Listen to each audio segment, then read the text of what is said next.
Danny Kane, a guy whose life was no less than a roller coaster. A guy who is a criminal to some while a courageous police informant to others.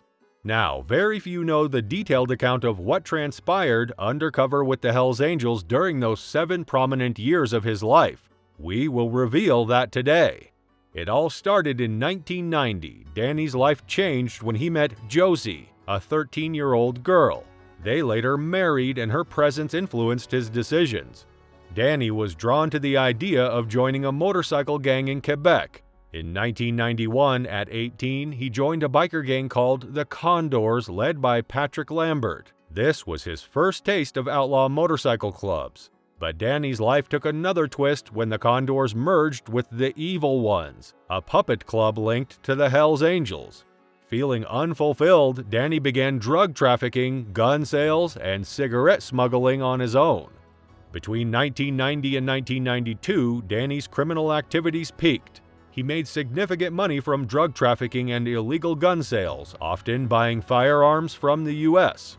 His clients included anyone with money, and he made hefty profits from selling guns. However, Josée disliked his dangerous friends, and the situation worsened when 2 friends stole his guns. She did not want Danny to continue his criminal life. In 1992, things took a dark turn when he accidentally shot someone. He was arrested facing multiple charges and served prison time. But this was just the beginning of his story.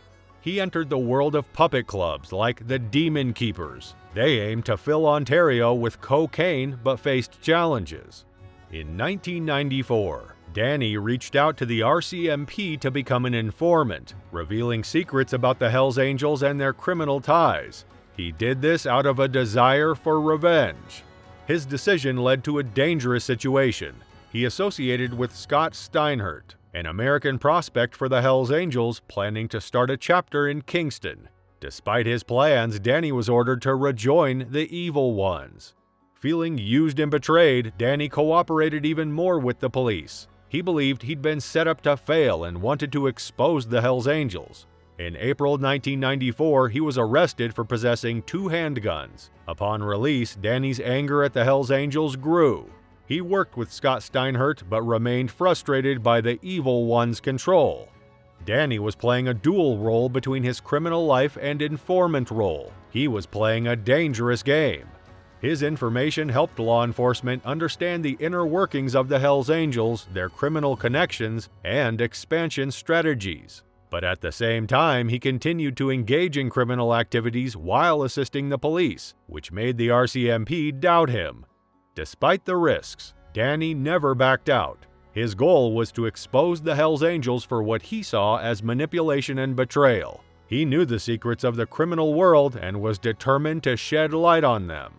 In this mixture of criminality and cooperation, Danny's life unfolded in unexpected ways, leaving a lasting legacy of intrigue and deception. The future looked dark for him. His life had become a high-stake game where one wrong move could lead to a disaster. The disaster which did happen to him in the future, but that is for the later part of the video. Danny Kane lived a life of unparalleled complexity, caught between the dark realms of crime and the duties of an informant. His intricate journey took him from the Hells Angels to the Royal Canadian Mounted Police (RCMP), straddling the fine line that separated these 2 worlds. His unwavering commitment to the RCMP led to invaluable insights into the criminal underworld. Yet, this dual life, neither wholly criminal nor entirely that of an informant, became increasingly tougher and confusing. The risks, both to his safety and the success of police operations, were extremely high.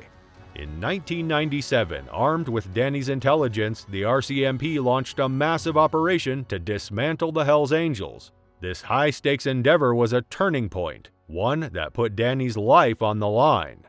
Following a series of arrests in March 1997, Danny Kane vanished without a trace. His disappearance sent shockwaves through law enforcement and the criminal underworld, as it became evident that the Hells Angels were closing in on their suspected informant. 4 years later, a grim discovery was made. Danny Kane's remains were found, ending the mystery of his disappearance. The circumstances surrounding his death remain mysterious, with theories ranging from Hell's Angels retribution to rival criminal group involvement. Danny Kane's life serves as a haunting reminder of the dangerous path those who straddle the line between crime and law enforcement must navigate. Danny Kane's early death is the harshest consequence of the path he chose. It reminds us that in a world where loyalty doesn't last, turning on your associates can be deadly. His story is a sad and mysterious one, a life cut short by the very powers he tried to control and defy.